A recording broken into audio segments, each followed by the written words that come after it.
Good morning. Thank you all very much for being here today to hear about reliable scheduling, SB 878. This is a bill that would help workers to have a reliable schedule. For 30 years before I came to the Senate, I either worked in a grocery store or I represented the members who worked in those grocery stores. One of the biggest issues is knowing when you're going to work or not knowing when you're going to work. How do you plan your life? How do you know when you're going to take your kids to school or to the doctor? And more importantly, how do you know when you're going to pay your bills? If you don't know when you're working, you can't plan all of those things. So this bill attempts to do that. We're very happy to have all of you here with us today. I have some speakers in support of the bill, and then afterwards we'll be happy to take as many questions as you have. Our first speaker is our principal co-author, Assemblymember Chu. Assemblymember? Great. Thank you. First of all, let me apologize for the scheduling challenge that we had today. I had to be in two places speaking at exactly the same time. But let me start by saying that years ago, I started hearing about the plight of workers with unfair schedules in restaurants, in groceries, in clothing stores, and other retail environments. Low-wage workers struggling to pick up the kids, go to school, hold on to that second minimum wage job while holding on to the primary job that was exacerbating scheduling challenges. While I was president of the San Francisco Board of Supervisors, we convened a business labor working group. In 2014, San Francisco became the first city in the country to pass a fair scheduling law, providing 2 weeks of a predictable schedule, contrasted to the 1 week standard that we've proposed here in Sacramento. We were told at the time that our world would end, and that somehow this would significantly impact business. That has not happened. Our companies have been in compliance, and in fact, some of the largest companies in the world have already begun to implement fair scheduling practices. I just want to note, in recent times, we have seen on-call scheduling practices that had been viewed as unfair in the past be eliminated by The Gap, Victoria's Secret, Bath & Body Works, Abercrombie & Fitch, and others. As a principal co-author of SB 878, I want to thank Senator Leyva for her leadership on this issue, as well as a coalition that we have. In recent years, the rise of hourly work has changed our workforce.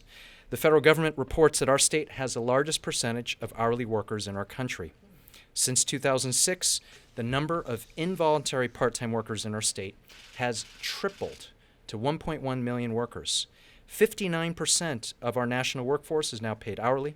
83% of our state's hourly part-time workers report having unstable work schedules. We know that much of this, as you probably have heard from the author, is being driven by new technologies, new just-in-time scheduling technologies that causes workers who are already struggling with low wages to live in a constant state of insecurity about when they will work or how much they will be paid on any given day. These unfair scheduling practices cause financial instability, cause intense work-family conflicts, and prevent low-wage workers from going to school or holding that second or third job that they need to pay the rent or put food on the table. I look forward to working with this coalition to moving this forward.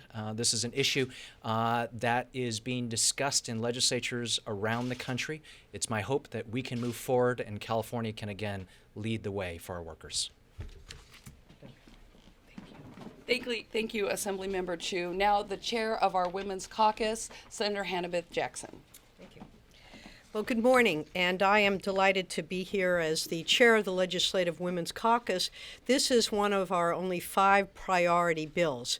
We recognize that in today's world, women are working at greater numbers than ever before, and the lack of available, reliable child care compounded by the fact that we have schedules now that will frequently require workers to come into work with virtually no notice, makes it impossible for people to run their families, to be able to provide those kinds of services and accommodations that their children need as they head off to work with very little notice and opportunity to make the necessary arrangements for their families.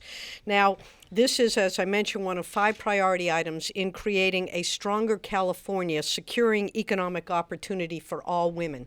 We know that more than 50% of women are in the workforce today. Of that number, 70% are either the sole breadwinner, the primary breadwinner, or their incomes are critically important to meet the basic necessities for their families. So when they get called to work, they have got to answer that call. It is critically important that there be reliability in that scheduling, because we know that unreliable schedules have negative effects on women and their efforts to secure childcare and other caregiving responsibilities. It's difficult enough to secure childcare when you have a secure and existing schedule, but without that, it becomes virtually impossible. And workers on non-standard schedules also spend less time with their children, with detrimental results, as we know, on developmental and academic performance. Low-wage workers, usually women, face more demands at home and are more likely to care for elderly or sick relatives in addition. So having predictable scheduling is critically important.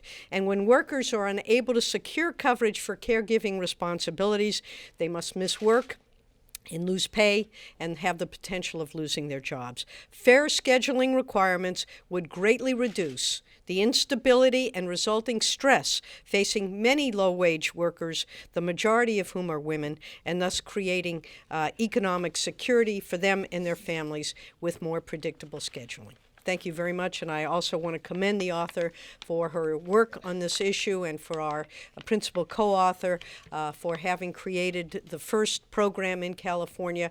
You know, we pride ourselves in leading the way, and I can tell you that with the Equal Pay Bill that I was honored to author last year, as a result of leading the way, there are now 22 other states in the country that are seeking to accomplish a similar goal, using our way, our legislation as a template. It's my hope that we can do that for the people not only of California but across the country with predictable scheduling as well. Thank you. Thank you very much, Senator Jackson. Our next supporter is Caitlin Vega with the California Labor Federation. Caitlin? Thank you, Senator Leyva, Assemblymember Chu, and Senator Hannah-Beth Jackson, and the Women's Caucus. We appreciate all of your leadership on this very important issue. This morning when I left for work, my kids said to me, "Mommy, what time will you be home?" This is something all parents probably face when they leave in the mornings, but for so many workers, that's a question they cannot answer. Not only do they not know when they'll be home, they don't know how many hours they'll get that day or that week, which means they don't know how much money they will earn, whether they will even be able to pay the rent for the month, whether they'll be able to take their child to the movies that weekend. There is no predictability, not only around hours, but around what that means for your life and for your family. That's why we believe this bill is so important. That's why we, as the California Labor Federation, have this bill as a top priority. The idea here is to give hardworking families some level of reliable scheduling. You're not entitled to those hours. This bill doesn't require that you get a certain number of hours. It simply requires that you have the ability to predict when you'll work, how much you'll earn, so that if you need another job to make ends meet, you're able to plan for that. If you need additional childcare so that you can be there when your boss needs you, you're able to plan for that. And when your kids ask you, when will you be home, you're able to plan for that as well. We are here in strong support, and thank you all for being here. Thank you, Caitlin. Caitlin is the Legislative Director at the California Labor Federation. Our next speaker is Mark Ramos, who is the President of UFCW Local 1428. UFCW represents grocery store workers and drugstore workers. Mark? Thank you, Senator. First off, I'd like to thank Senator Leyva for her leadership on this bill, Senator Jackson and Assemblymember Chu for your support. Senator Leyva is, I think, the perfect author for this bill. Having worked in a retail environment for many years and represented workers in a retail environment, I think she brings a very unique experience to this kind of an issue. I also want to thank Jim Araby from the UFCW Western States Council for his leadership on this bill and his guidance in working with all the locals and all of the unions in California to show the importance of this type of a bill. I worked in the grocery store for 15 years. I am lucky enough to be the president of Local 1428. I worked in a grocery store for 15 years. You live your life by the schedule. Our schedule, we are lucky enough to have a schedule in the UFCW where our contract stipulates that it has to be posted on Friday at noon. you live your life at Friday at noon. You go in, you pick up your paycheck, and you check your schedule to see what next week looks like. When that happens, oh darn, I have to cancel an appointment, or I have to make other arrangements for this or that. Even though I've maybe requested a day off, doesn't mean I'm going to get that day off. So my life starts on Friday at noon. And again, and we, in this type of industry, we're the lucky ones because we have some notice. This kind of bill for workers who don't have any kind of stability would just lend the idea of having the idea of reliability to their lives for them and their family. Juggling your life on Friday at noon or having to always make these changes, it just doesn't seem fair. Right now in Southern California, Food for Less, an employer, a division of Kroger, is doing a pilot program with a 2-week schedule, giving workers some form of reliable scheduling. But there's no form of modification payment attached to this.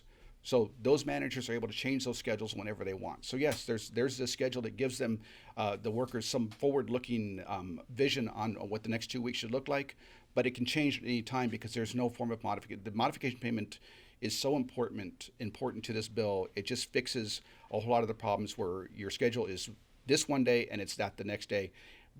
That's an important component to this bill, and I want to thank the senator for making sure that that is there. But I will say that workers aren't asking for a set schedule. Workers are asking for a reliable schedule. Business wants reliability in their business model. Well, why shouldn't workers have some reliability in their schedules? Thank you. Thank you, President Ramos. We have 2 workers that President Ramos brought with him today. We're going to start with Jennifer Greenow, who works for Stater Brothers. Jennifer? Hello, my name is Jennifer Greenow. I am married and I have 2 daughters. My oldest daughter is Ariana. She's 8 years old. My youngest one is 6 years old. Both my husband and I work for Stater Brothers Company. I have almost 15 years and my husband has over 20 years. I am also a Girl Scout leader, as well as I help out at my daughter's school on my days off. So needless to say, I'm a busy mom. As parents, my husband and I are constantly juggling taking our girls to and from school and doctor's appointments, Girl Scout events, swimming lessons, and so on. As of right now, we receive our schedules on every Friday at noon. This does not allow us enough time to do the things that we need to do as parents. If we had a reliable schedule, it would better allow us to be more organized in our personal lives. I would personally love to see Stater Brothers and as well as other companies implement a reliable schedule into their normal business practices, because it's so important to find a happy medium between employees and companies. And I am a firm believer that happy people work harder. I am lucky to have some notice when it comes to my schedule. I mean, I get it 3 days prior to the upcoming week, but so many families don't get that. And it's so important for these families to have some reliability in their life. So thank you very much. Thank you very much, Jennifer. Now I'd like to introduce Rob O'Connell, who works with Vons. Good morning. My name is Robert O'Connell. I'm married with 2 daughters. Catherine is 18 and Melanie is 12. I have been with Vons Safeway since January 1992. Since we have a union contract, our company is required to have our schedule posted every Friday by noon. However, having a work schedule without set hours like 8 to 5 or 11 to 8 is very difficult on a family.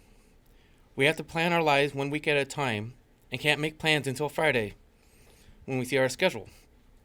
Unless we request specific time off, we never know what days or times our manager will schedule us. Even then, asking for the time off is a request, not a guarantee.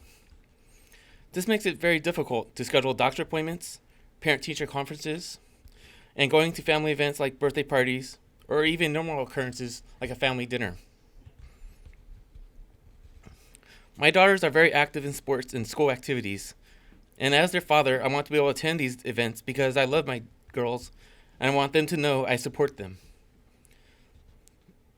There have been countless birthday parties I have missed because I couldn't get the time off, despite my 24 years with my company.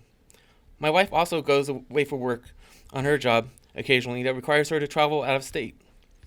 With her gone and no set schedule for me, it makes it very difficult to arrange for transportation to and from school activities for my girls, practices, and appointments. Having a reliable schedule would at least give us some ability to make plans in advance and not on a day or two notice. Thank you. Thank you, Rob. And before we open up for questions, I just want to be very clear that this bill would not require employers to schedule employees the way they want to be scheduled. So I, as Connie Leyva, wouldn't be able to say, hey, I want to work Monday through Friday, 8 to 5. I would still be required to work crazy retail hours, which is 8 to 5 one day, 3 to midnight the next day, 12 to 9 the next day. I would just know when that is so that I could plan my life. Another thing about this bill is there would be no modification pay or penalty for the employer if an employee called in sick and the employer had to call someone in with little notice, because that's not on the employer. That wasn't their fault. Additionally, if two employees would like to swap shifts, there will be no penalty there as well. We see this as something that is a win-win for both the worker and the employer. This is not a lack of how to, it is a lack of will to. It is very easy to write a schedule. Back when I did it almost 30 years ago, we had to handwrite them, and it wasn't that hard then. Now you have things called Hot Schedule. It's an app on your phone. You can, any company can buy a program, put the names in, and populate the shifts that are needed. So this is something that's very doable, and I believe in my heart that this will help employers to have better employees as well, which is a win-win for everyone.